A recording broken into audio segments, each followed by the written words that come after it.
We're live, Will Leach. It's the Mindstate Marketing Hour. And let's do a little intro here like we're professionals. It's the Mindstate Marketing Hour with Will Leach. He's got a new look, just like his book. And guess what? Today's topic's 3 steps to creating emotionally compelling New Year's resolutions. Okay, Will, I know where the backstory is on this one. How are you doing, by the way? I'm doing very well. Looking forward to getting the year over with. Starting my New Year's resolutions, getting ready for family, all those great gatherings. Put on a little bit of weight with all the good, yummy food. But it's been a good year, Steve, and I'm looking forward to a great 2023. Well, good, because 2023 means more of the Mind State Marketing Hour for all our listeners out there. If you're listening, why don't you put in a little hello? And you might want to just kind of put what's one resolution that you struggle with, you want to make, but you struggle with, because today we're going to talk about the 3 steps to create an emotionally compelling New Year's resolutions. Now, this is all based on science. That's right. That's right. Science that our scientist, Will Leach, he doesn't look like a scientist, does he? Look at that. He looks like Jeremiah Johnson coming in right there, right? Yep. Yep. This is his book, Marketing the Mind States. It's the book with a new look as well. He's got the conductor's gloves. They call them conductors. I think of a train when I say conductor, I think so. Yeah, that sounds all right. I like it. right? All Yeah, right. nothing wrong with that. So when I read this book, if you don't have this book, you're writing marketing copy content. You're writing what's called one size fits all marketing copy. And the last time that you went to a store to buy some clothes, was it a one size fits all store? I don't remember that. Not at all, Steve. Seems like they had different sizes and different styles for every person in there. When you go to a restaurant, is it just a one size fits all menu, or unless it's a, what do they call it, a price fix menu where you just everybody gets the same thing? Oh, really? Actually, I remember going to the restaurants, and I usually get to order what I want that I want on that day, and for the price that I'm willing to pay. I remember that Yeah, and you notice that you order based on your mood that day? very much so. Fridays, I eat very differently on Fridays, my friend, than I do on Mondays for sure. So then, why would someone that's in the marketing space create one size fits all copy? Will? Doesn't make any sense. It goes against all human nature. That's why I wrote the book, to talk a little bit about human nature and how to write copy that is specific to the mind state that somebody is under when they are considering your specific product and everything that's going around on around them. So that's why you message differently, because we are not the same person every day of the week, nor even every hour of the day. Wow. So this is a show about how to use science to connect with your clients. It's a human understanding model, as Will likes to say. And today we're going to talk about these New Year's resolutions. Now, I know that every new year you have this real deliberate ritual that you do. Yes, I You do. go sequester yourself at a Starbucks or something. Dude, I You're can't believe right. you remember that. That's right. We're going to talk about that today. That's right. All right. So take it away, Will. Yeah. So the reason why I even did this is last year I think we did this show, um, similar topic, but it was after the New Year's, and I thought to myself, man, how many people have already done their New Year's resolutions? They're not really all that compelling, and in fact, many of people had probably already given up by the time the first Mind State Marketing Hour of the year had started. So I said, why don't we get ahead of the curve? I know a lot of you guys are going out on vacation. This is probably your last week at work for many of you. So I said, why don't we do this a little bit early? And the fact of the matter is, if you're interested in this idea, it's because most make but don't keep their resolutions. So, did you know, Steve, that in America, they say that 70% of Americans make resolutions every year, but only 8% of people actually achieve their resolution. What does that say? What does that say, Steve? I'm in good company. Yeah. You're just one of the other lemmings that are out there. That's right. Yeah, I mean, it's a massive tradition, right, guys? It's not even just an American tradition, it's a culturally relevant tradition to all societies out there. I mean, if you just think about it, um, you know, we build our lives around beginnings and ends, right? We don't even think about it, right? You think about in the way we think about even time, you have like BC versus AD. You have lunar cycles. You have 4 seasons, and these things have been over for centuries and centuries and centuries. So mankind, I think we've just been conditioned to look at the world in space, meaning not space, outer space, like meaning space and time. And there's meaning behind those times. So that biggest meaning that we have, especially in our culture, is the end of a year. At the end of a year, we oftentimes reflect on the past year. We assign ourselves some level of judgment and say, I either did well, or most of us say, I didn't do very well last year with whatever it is. And then we go ahead and we assign ourselves a New Year's resolution. Now, you may be asking, what does he know about anything about New Year's? He wrote a marketing book. But just as you said, Steve, my marketing book is based upon a human behavioral model. I just apply it to marketing. You can apply those same things to rituals and resolutions. You could apply it to being a better parent or a better manager. So, anyways, I'm going to show you today about how to make a resolution that is going to be emotionally compelling so that you will actually keep going after, and hopefully you see better results than you did this past year. Well, I don't normally like sit down and do like you. I'm not as structured as you, but there is a time at various times I just make the commitment to do something, right? And I don't know if there was this event that triggered me to go, okay, I'm going to quit resisting the call to action. I know I Yep. need to, well, when I decided to write my book, I Yeah. bet you I avoided that conversation for 2 years Really. Yep. until one day I decided I'm going to do that. And then there was that commitment. It was hard, Yep. but it was a resolution, if you will. What Yeah. So I'm interested in what you're going to cover here because um, I'm going to relate my experience to what you're talking about. Yeah, you know what you just said, which was actually, I think a lot of people say, "Well, I'm just not a New Year's resolution person, and that's just not what I do." However, if you're running a business out there, you're looking at data all the time. Like you need data points to know whether or not you're making progress. That's what New Year's resolutions to me are all about. It's not setting yourself up with some sort of a vision that you can't achieve. Therefore, you feel bad about yourself a couple months later. New Year's resolution starts off with, where do I stand today? Like, am I living the life I want to live?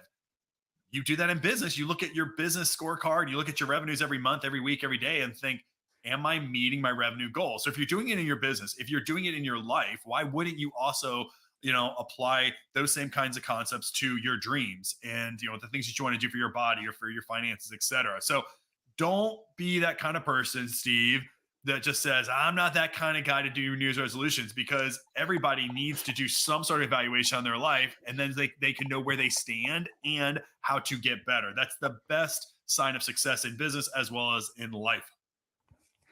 Yeah, I'm interested here because I think the way that I push myself over the cliff to just get going, Yeah.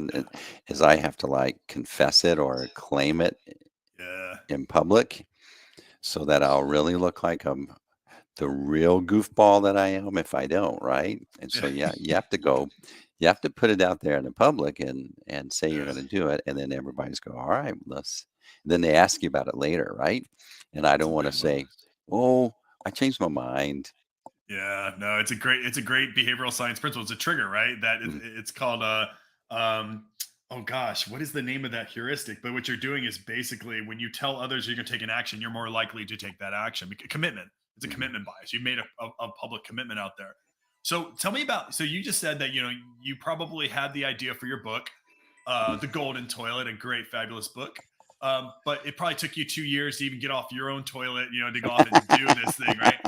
Do you remember that trigger event? What do you remember what it was? Was it yeah, tell me, can you remember that moment? Yeah, so I was in an airplane, and so I had this feeling I need to do this, you need to do this, and I'm going, okay, I want to do it, but I want to do it good. This is my argument going on in my head. And then I'm in an airplane. I'm flying to San Francisco to go to Google conference, and I'm reading a book by Chino Wickman, and it was a little book called "What the Heck is EOS?" Entrepreneurial Operating System. And it was just a great little book about that you would give to all your employees or staff to explain to them what we're about to implement. And it's called EOS. It's really good. And I'm reading it and I'm just like, the light bulb came on. This is a version of what I'm supposed to do, but mine is the Entrepreneurial Marketing and Sales Operating System. Yeah. Is okay, and that's where Growth Stack came from. But that was where the light came on, and then it was okay. Your excuses is not valid anymore because the clarity came to me, Yeah, and so you envisioned your aspirations. Like we talk about aspirational goals. You saw somebody else who reached their aspirational goals. You envisioned your own aspirational goals in that, and that was a mhm, moment of emotional arousal that mm, made you finally commit to mhm, writing this book because you saw that it could be done. And it's a visualization, and that's a big part of what we're going to talk about in the process is that visualization of that goal. That's why that matters. I had the same thing, kind of similar thing happened to me. I was in my pool, and I was listening to a podcast at the time. I never listened to podcasts, never back then. And I was listening to a podcast, and I didn't really think about this. I'd started a book about 4 years before, but I got literally to the title page. I think I brainstormed a couple titles and a couple of subheader titles, and that was it. And it was a podcast that talked about if you teach a subject and you use a PowerPoint deck, it's probably a book. mhm. And I said, my gosh, I teach at SMU. It's a very long PowerPoint deck. And this person, and then the podcast said, it's probably a book. And I thought, it's the kind of the work's already been done for me, basically. And that was for me. It helped me envision what I had and my goal. And so I was like, okay, that made total sense in where I wanted to do with the market as well. So I had like a moment in time, this trigger that kind of helped me figure out my aspirations. And then from there, I made a phone call, and 13 months later, I had a book that was published. You know. Yeah, isn't that weird how we walk around something that we actually walk around the answer. It's Mhm. sitting there. We just weren't looking at it right. And that's what I worry, that people wait for these triggers to happen. You were on a plane, but what happens if you would have read that menu instead? You're probably a little hungry. You could have pulled that little menu out of the seat pocket. Maybe you would have missed it, right? Let's not do that to ourselves, guys. Let's like be kind of kind of proactive, create these moments. And the moment is January 1st, by the way, right? That you can be proactive to trigger yourself to reach a higher state. So we've talked about this idea before where psychology drives to make New Year's resolutions. There's that book we talked about before, Dan Pink's book called When. I love this book called When. He basically looks at the world through time and says, how does time impact our behaviors and decisions? If you don't have it, you should go look it up. It's a really fascinating read. But he talked about temporal landmarks. Mm. And these temporal landmarks are these moments in time where we reflect on who we are today, and then what are our faults? Like what haven't we achieved? And there's a gap in those where we are to what we haven't achieved. That's in my world called a goal. So he talks about there's these natural temporal landmarks, these moments in time that these naturally occur. The first of the year, the first day of the month, the first day of the week, big birthdays like your 50th birthday, your 25th birthday, big anniversaries, your maybe your 5th anniversary, your 20th anniversary, etc. What happens is your brain naturally, when it has these moments in time where something is ending, like a year, your brain starts to evaluate itself. You start to evaluate, like, hey, how am I doing? So if you know these moments are happening anyways, then take advantage of those moments because you're going to be in a better state to really evaluate yourself, being honest with yourself, and your brain is ready to make changes. It's naturally ready to make changes at these moments, these temporal landmark moments. So that's why January 1st matters, guys. If you do it the same thing on January 2nd, it's not as compelling. So be proactive and take the time on January 1st through this 3-step process to hopefully create a compelling New Year's resolution and then make them sticky. Probably help that you're not inebriated or hungover when you're going through this process. Would Well, that for some increase? people, that hangover makes them make great resolutions. Right? I'm never doing this again. So, but I'm with you. I am with you. I do it bright and early on January 1st. I'm telling you, if you want to know where I'm at the Starbucks on the corner of Legacy and Lebanon. That's where I'll be January 1st, 7 a.m. That's what I do. My wife leaves me alone. That's where I go. So, folks will be there. He'll be signing autographed Yeah. books at the time as well. Yeah. Yeah. Sign the coffee cups. So, all right. So let's make your resolution fit each life role. What do you mean by life role? Yeah, guys. So what I think sometimes happens is it's overwhelming to make a resolution, or because you look at your entire, your entire life, and it's pretty broad. It's very overwhelming, in fact, because you have different life roles. These are like different roles that you play to your life and others around you. So let me just give you mine. And these, you can take these from me, right? One is the physical role. Like I have to make sure that I'm healthy, right? Body wise, I have to, health wise, all that stuff, blood pressure, stuff like that. I have another role called spiritual. So I have a spiritual role that I want to develop myself spiritually. I have a financial role. So I think about the finances of my house and my household. I have a husband role because I'm a husband. I have a business role like you do, Steve, right? We run businesses. So sometimes, in fact, a lot of my day is focused on my business role. I'm also a father, so I have a father role. I have a friend role because I want to have friends, and I think that's an important part of my life is having good friends. And the last one that gets me into all sorts of trouble when I claim it, it's called my king role, King. People are like, oh, what are you trying to say? I'm like, hold on a second. What my king role is like I have a house and responsibilities. Got to nail things sometimes, Steve. I got to mow things. I got to paint things. I got to fix things. So there's this whole thing around my family of fixing problems and the house of fixing problems. So those are my roles.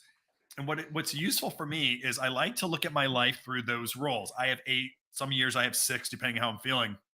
You don't have too many, right? But you just get enough so you can kind of start thinking about your resolutions in these roles. So let's say, for instance, if you are focused, you're looking at yourself and you're thinking, yeah, you know what, I'm not as healthy as I think I should be. That for me would be in my physical role. And I will only create a resolution around those roles, right? So I'm like, what can I do to lose weight? How can I lose body fat? How can I play tennis more? How can I, increase the amount of sleep that I get every night? Doing a resolution in that role allows me to really concentrate on that role, and just make it so overwhelming. So make your resolutions fit in each life role by first defining what those roles are. I have 8, you may have 6, however many there are, and then start assigning what you want to work on within each of those roles or whatever roles that you really want to focus on in the new year. That's excellent. One of the epiphanies I had in sales, I so I all day long I'd be doing sales, and maybe I, I had a really bad sales day. Well, I would take it as Steve sucked that day, but it wasn't true. Just in that role, I had fallen short of whatever my expectation was. But in other roles, maybe I was hitting an A, or maybe I was making a B. And I had to start to see those roles different and just not take one outcome of a performance or whatever I felt that day Yeah, and not claim it on all the roles that I had. And so that love helped it. me get past maybe a rough day in sales or something.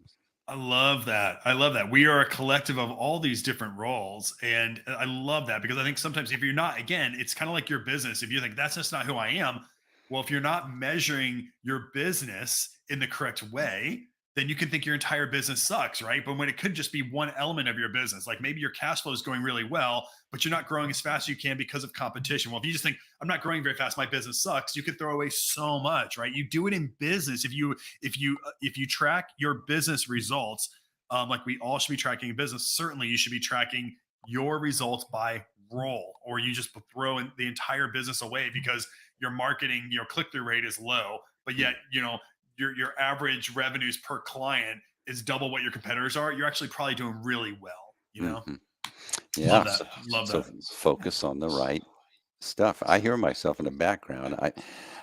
It, all Yeah, right. yeah, you sound good. You sound fine to me. Perfect. So envision a crystal clear aspiration for each life role. Right. So I think sometimes what happens is, we have these temporal landmarks, we have these moments in time. And in those moments, you need to reflect on where you are versus where you want to be. Like in my book, we call it aspirational goals. It's where the emotions are in your brain, where you start talking about who do I want to be at my best self. I think what happens sometimes is that we don't spend the time to really crystallize what that really means or what it looks like, right? So we may do things like I want to lose 20 pounds, which is a great, very distinct, very clear goal. It's smart, right? It's measurable, it's very specific, all those things. However, 10 pounds of body weight, like when's the last time you picked up 10 pounds of body weight? It's hard to grasp that. It's just hard to grasp that, what that looks like. So what you want to do is find somebody that you aspire to look like. So remember when those James Bond movies came out with Daniel Craig Hmm. at 50 years old, right? And the dude looks, he comes out of the water and he's like all Hmm. beef. And I'm like, and all the girls went crazy for that photo, right? Now I don't know how he got to that. I see all the diets, but in my head, I was like, oh, that's something you could visualize. You could see, I want to look like that. Maybe that's your aspirational goal, to look like that when you're 50 or 55, right? With that vision in mind, that brings a much greater sense of emotions and emotional arousal than lose 10 pounds, because we don't visualize what 10 pounds looks like. We can't visualize what 20 pounds looks like. So you need to try to trick your brain into seeing what it wants to become versus this kind of this kind of concept of lose 10 pounds.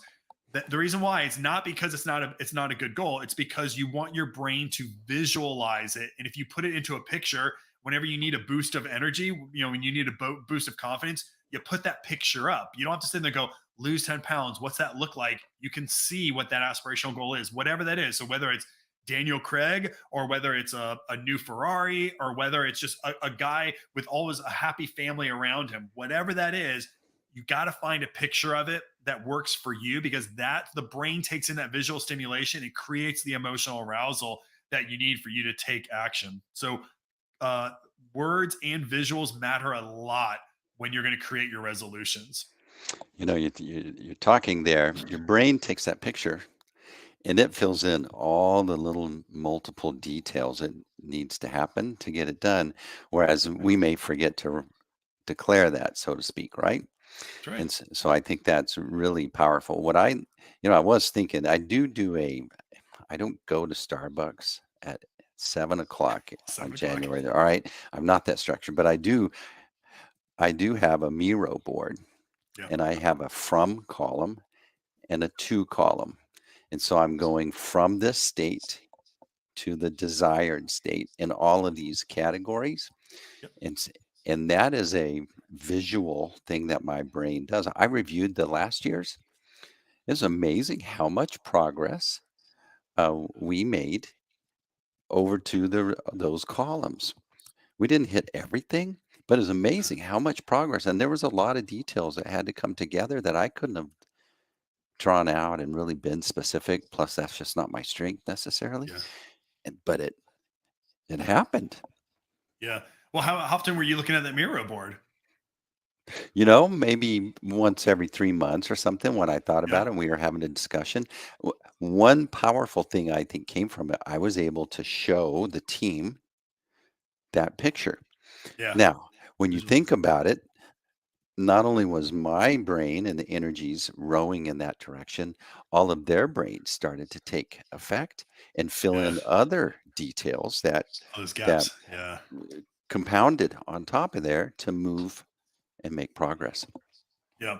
So guys, I think it's so important for you to really do your best to visualize that, and with specificity. And like you said, your brain will fill in the gaps, but try to bring some specificity that gets you excited, because as you go to that again and again, hopefully you're going to those visuals when you need to. That visualization is going to increase all those emotions you had when you found it, when you created that goal, which again propels you to take action. And then, tip three for you guys is reward yourself along the journey.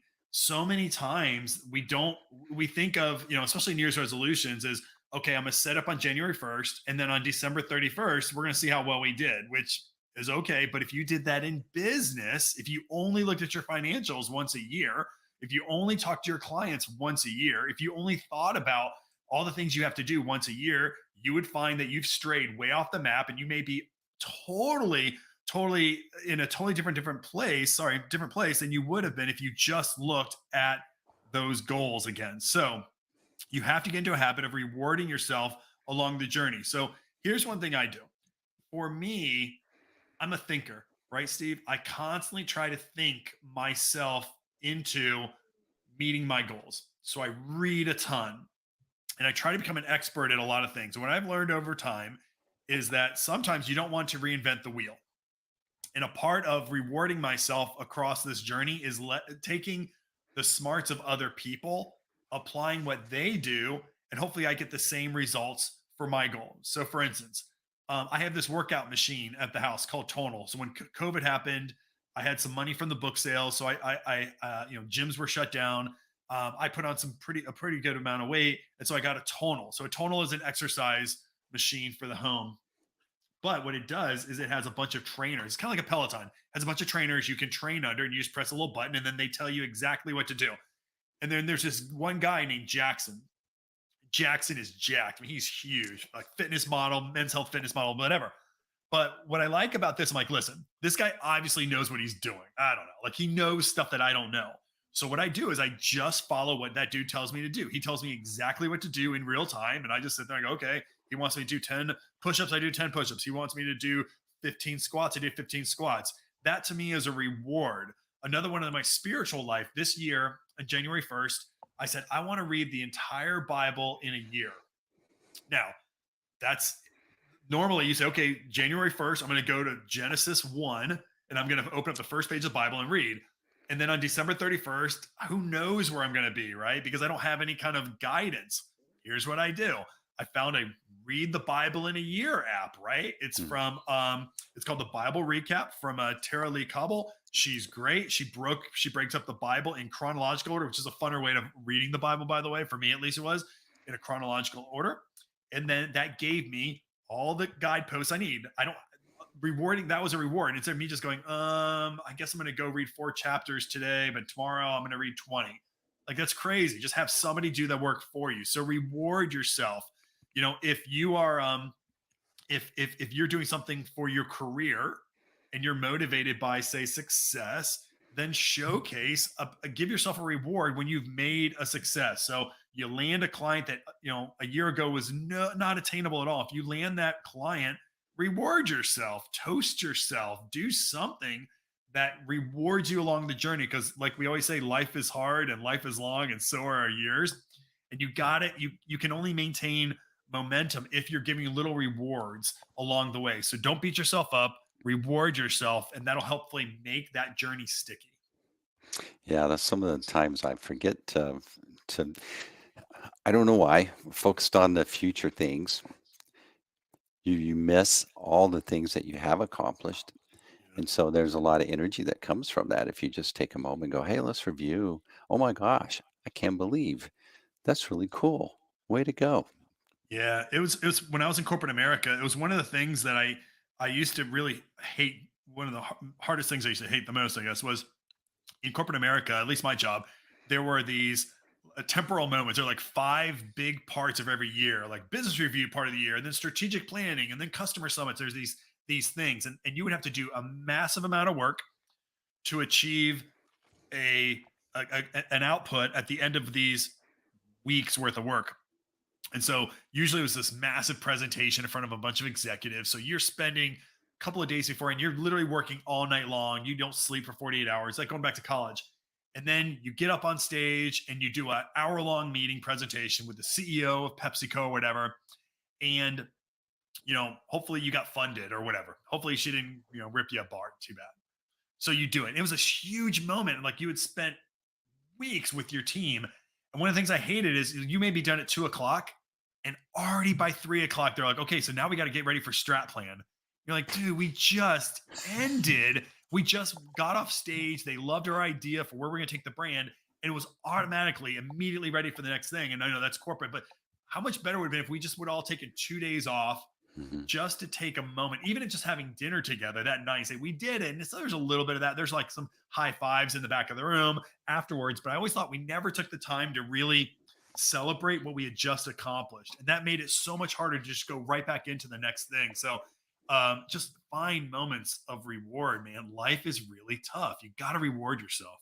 So you should make your rewards reflect the real value of whatever each role that you've done, because sometimes we're measuring the wrong things and we don't feel successful. But if we look at it and go, really, there's a lot that's transpired here that's positive, even though Yep. maybe we fell a little bit short. Yep. Yeah. Good one. Excellent. Will, I like it. We got a Thank you. comment here. Hunter Thurman. Hey, Hunter. Such a cool, simple insight that resolutions have to fit within a context: personal, physical, professional. Amen, brother. Man, that's Good right. stuff. So, one of my resolutions I'd like to do is watch you dance a little bit more this coming year, Will. Dance more. Yeah. Uh-huh. It's that time of the show where we get to watch Will Leach. He's the dancing machine. You remember that Michael Jackson song? It was Dancing Machine, wasn't it? Oh, that's right. Dancing, dancing. Dancing, yeah. And that's Will. He's our favorite scientist. He doesn't wear a lab coat. He doesn't carry a clipboard. He dances. And how does he dance? We throw these questions at him. Is the music too loud? Nope, that's all right. All right. This is called Feeding the Ducks by Will Leach. Will, you wrote this, right? Did not write that. Don't get me sued. That'll be That's my the, New Year's resolution. Not get sued by. that's the first dance move. He confesses. Okay, this is a good question. So, does Mindstate Marketing work outside of the U.S., specifically in Asia? Oh, it's a great question. I'm gonna tell you, yes, it does. Why? It's because it is predicated on human understanding that goes across cultures. So, I believe there are 9 core human motivations that drive human behaviors. They reside across all cultures. Now, how they come to life is going to be very different by not even just Asia versus all other, but like even sometimes by state. We've even talked about this. Like the Deep South has a very different set of customs and environment than the Northeast here in just in our state. So imagine success in America. Oftentimes, people define success as entrepreneurial success, starting a business, selling a business, making a lot of money. That is oftentimes a requirement for somebody to feel successful. In Asia, it's totally different, right?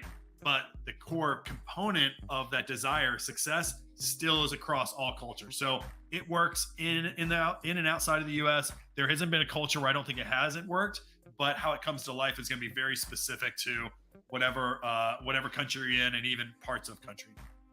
Yeah. That's one of the things about story that I really liked is when I realized that the rules of story have been in play all through time, all through cultures.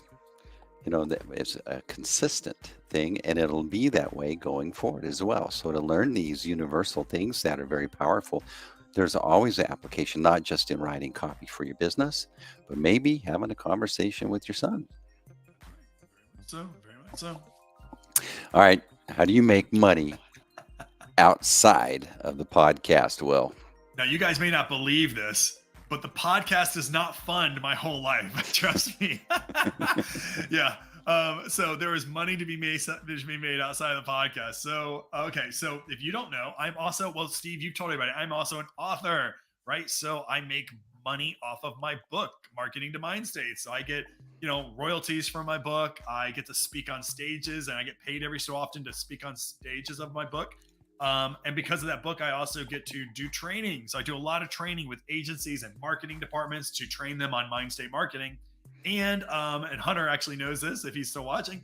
I'm also I have a whole marketing research company as well. So here's what I did, guys. I took a passion, behavioral science, and I found a way to monetize that passion in as many ways as I can. I would encourage you guys to do the same thing. And so I have a research company. I sell books. I do trainings. I teach at university. All of those around my passion, and because of that, that's how I kind of fund this fabulous lifestyle you see me here in Dallas, Texas, living. So I do want to point out that that day you made a commitment to write that book, you're now benefiting long term on the results of that commitment, following through, creating an asset that brings you all sorts of opportunities, whether it's to speak, whether it's to consult, whether it's to do, a data analysis or whatever those are. all because you sat down and kept the commitment that you made. And I'm curious, did you make the resolution on January the 1st of some year in the past to write that book? You know what? It was not on January 1st. It was when I was in that pool. So but it was at the end of summer. I can tell you that. I remember end of summer, new school year for the child. Like these things start up, and it was then, and that was the perfect moment, I Mm, think, because it was a new temporal landmark that got me to, I better start my book. And then it took me that fall and winter, and then the entire next year to write it. Yep, excellent. Temporal landmark. There you go. temporal landmark. We get to say temporal landmark. We get to say heuristics. Oh man, We get to say all sorts of things on the all these Mind big State words. Marketing. Yeah. We've been using your model in consumer research, Will, for some time now, and find that achievement motivation comes up a lot in our research. Is this normal? That's a hard question to answer. It depends on if you are in an industry where achievement is dominant. So let's say if you're in the sports apparel industry, if you're in maybe education industry, there are some industries where it comes up a lot. However, here's an issue I don't think I talk about in the book. Sometimes people get confused with the idea of the achievement motivation and somebody reaching their goals. Here's what I mean by that. So let's say you're doing some research or somebody and you're asking them, hey, why is it that you want to buy this product? And they go, because I just want to reach my goal, whatever that goal was. Some people will go, oh, that's achievement. They want to successfully reach their goal. Guys, that is not achievement. That is goals. They've successfully reached their goals. So what you want to do is think of it as like this. Achievement is when they go and reach their goal, did they desire power in some way? Did they desire a victory, like be victorious over somebody, to beat their competition? That's what achievement is. I get a lot of times, even from my own staff, Steve, people will tell me, okay, it's driven by achievement. The buying this is driven by achievement because they really want to get it done. Like, nope, that's not achievement. That's just getting it done. The desire was for them to feel whatever that is. So there's a difference between achieving a goal and success. Be careful that you're not doing that. Okay. Hunter wants to point out that the commitment you made based on your book was based on your passion to So teach. true. Your goal aligned with one of your roles. So One of your true. roles is a teacher? Yeah, it's so true. Last night I was at a bar with some friends, and they were like, it's in your DNA. You just need to be a professor, right?" That's exactly, Hunter. You're exactly right. It just aligned really nicely, allowed me to be the professor, and next thing I know, I'm teaching at another university because of it. So yeah, Yeah. absolutely. All right. Well, so you've got a little thing. Folks are creating content. People would like maybe you look over their shoulders. What do you call that? We call these things called behavioral audits. So what we do now is, let's say you're out there and you want some help. You believe that psychological based marketing is important to you. You're not sure if you're doing it well. What you can do is go to the mindstategroup.com, and there are these little red boxes all over that says schedule time with me. Here's what we do in an audit. What I can do is, especially let's say if you just want to do it on your website, right? You want to do an audit on your website. We can have a quick 30-minute conversation. I'll tell you a lot more about what an audit entails, how much it's going to cost, how long it takes or whatever. But what this is, it's a really inexpensive way to do a neurological assessment of your website or a piece of marketing, as well as a psychological assessment based upon the principles of the book Marketing to Mind States. So it's a great, easy, fast way for you to get your New Year's resolution is, I want to increase trial of my product, I want to increase engagement on my website. Schedule an audit. I'll do an audit. I'll tell you what you're doing well, show you what you're not doing so well, give you some quick recommendations, and increase conversions in a really fast, easy way. So you can do those on my website, mindstategroup.com. Mindstategroup.com. I hang out with Will. I learn a lot. Um, it's a good stuff. Be sure to get his book. If you don't have his book, then your marketing's going to be one size fits all, is what I say. Will, we're going to do our rollout here. And one thing, what are you going to do with the fam on New Year's Eve? Deep South. Oh, New Year's Eve. New Year's Eve. Mhm. Actually, we have parties at my house. A couple of years ago, my kid was like, "Why do you guys always leave me at somebody else's house?" So we are actually now the house in the neighborhood that gets all the kids together, and I actually like it a lot better. So no, New Year's Eve at my house here in Dallas. Bring your kids. We have a ball. We have light up firecrackers and give them way too much punch. Not bad punch, by the way. Good punch. Good punch. Good behavioral science punch. Right. Will Leach, he's the scientist that blinds us with science. Hey, did you know Will's got a podcast? It's on Stitcher, it's on iHeart, it's on Buzzsprout, it's on all the places that the cool kids have a podcast. Will's one of them. And there's a YouTube channel called the Mindstate Channel. Mindstate Channel. Share, like, tell your friends and neighbors, tell your parents, watch a few. I try to just lead Will along here. Yeah, Will, you do this. Happy New Year, brother. Another year of us doing the Mindstate Marketing Hour. One of my resolutions for this podcast is to do a weekly show instead of once or every other week or something. So that's my job. If you didn't know, I got a little thing. Got a vision board? I'm going to convince you to let's do this once a week. Hunter wants it. All the other folks want it. Hunter, thanks for your comments. We appreciate you. You guys have a great New Year's, and we'll see you hopefully the first week of the new year. Will. All right. Happy New Year, guys. Going to make that commitment. Happy New Year's. All right. Not verbal.